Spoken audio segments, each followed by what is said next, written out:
Hi friends, welcome back to my channel love life with Rashmi. और मैं हूँ रश्मि। आज मैं आपके लिए लेकर आई हूँ छठ व्लॉग। एक्चुअली इसको व्लॉग भी नहीं कहेंगे क्योंकि ये पिक्चर व्लॉग ज़्यादा होगा, क्योंकि मैं ज़्यादा शूट नहीं कर पाई थी। तो चलिए स्टार्ट करते हैं। ये 3 दिन का पर्व होता है। इसमें बहुत कठिन पर्व होता है क्योंकि 3 दिन का फास्ट रखना होता है ऑलमोस्ट। और तो इसका जो सबसे पहली पूजा होती है, पहला दिन होता है नहाए खाए, उसको कहते हैं कद्दू भात भी कहते हैं। तो उस दिन जो पर्वतिन होती हैं यानी कि जो पर्व करती हैं, वो सबसे पहले छत पे जाके गेहूँ और चावल को सुखा देती हैं। इसी की फिर आगे प्रसाद बनता है इनका ही। और फिर नीचे कद्दू भात बनता है। इसमें कद्दू का ये चावल बनता है नॉर्मल, और कद्दू और चने की दाल की सब्ज़ी बनती है। फिर आलू गोभी की सब्ज़ी बनती है, बट कद्दू मेन होता है, लौकी। और फिर इस तरीके से केले के पत्ते पे बिछा के पूजा होती है। ये देखिए इस तरीके से अभी पूजा हो रही है। और उसके बाद हम जो छठ भगवान होते हैं उनके गीत गाते हैं, उनके भजन करते हैं। तो अभी हम सब बैठ के उनके गीत गाएंगे। और जब ये हो जाएगा उसके बाद फिर आरती होती है।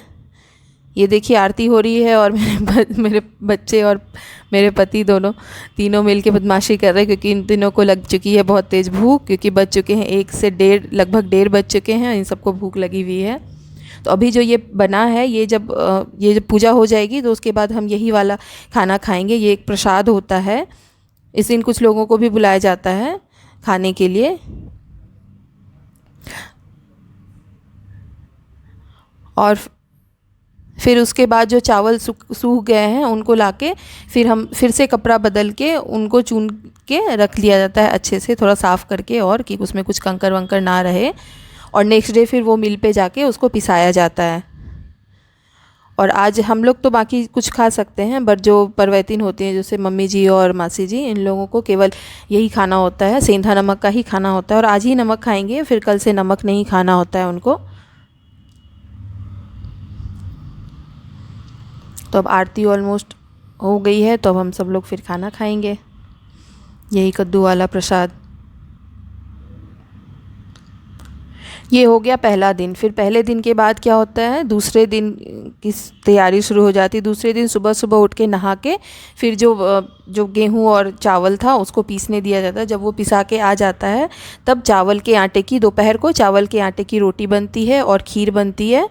और इसी का प्रसाद चढ़ता है खरना के दिन शाम को।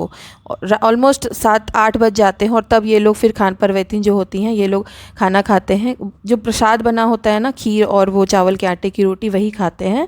फिर नेक्स्ट डे सुबह ठकुआ बनता है। ये एक मिट्टी का अलग से चूल्हा होता है, उसमें ही बनता है, गैस के चूल्हे पे नहीं बनाते हैं। ये देखिए इस तरीके का चूल्हा था, इसी पे बना था।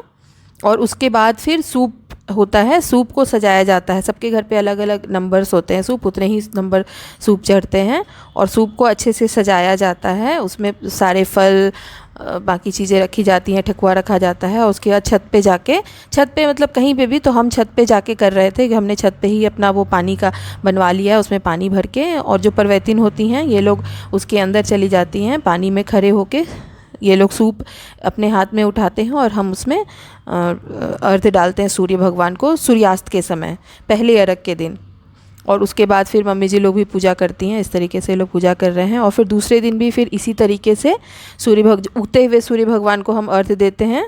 और जब अर्घ्य हो जाता है, सारे सूप का अर्घ्य दिया हो जाता है, फिर ये लोग पूजा करते हैं। तो भी यहाँ मासी जी पूजा कर रही हैं। फिर तुलसी जी की भी पूजा होती है, सूर्य भगवान की पूजा होती है, साथ में फिर तुलसी जी की लास्ट में पूजा होती है।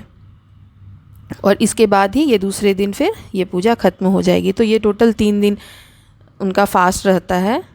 तो तीसरे दिन जाके जब सुबह ये सारी पूजा हो जाएगी, उसके बाद वो हमें प्रसाद दे देंगी। उसके बाद ही फिर वो लोग खाना खाते हैं। ये देखिए यहाँ पे मासी जी मुझे सिंदूर लगा रही हैं, और हम ये पीला वाला सिंदूर यूज़ करते हैं बिहार में।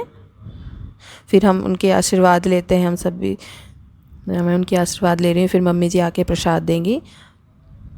तो जो उसमें सूप में चढ़ा हुआ रहता है उसमें से ही निकाल के वही प्रसाद होता है, वो प्रसाद निकाल के हमें देते हैं। फिर हम वो प्रसाद खाते हैं। उसके बाद ही फिर ये लोग, मम्मी जी लोग, फिर जो भी है वो सबसे पहले तो शरबत पीते हैं, और उसके बाद फिर खाना खाते हैं। उसके बाद नॉर्मल खाना जो भी बनता है वो खाते हैं। तो बहुत ही कठिन पर्व होता है ये, बट ये सूर्य भगवान बहुत सबको आशीर्वाद भी देते हैं इसमें, जिनकी जो मनोकामना होती है उसको पूरी करते हैं। तो आई विश कि सूर्य भगवान आप सबकी भी मनोकामना पूर्ण करें आज के दिन।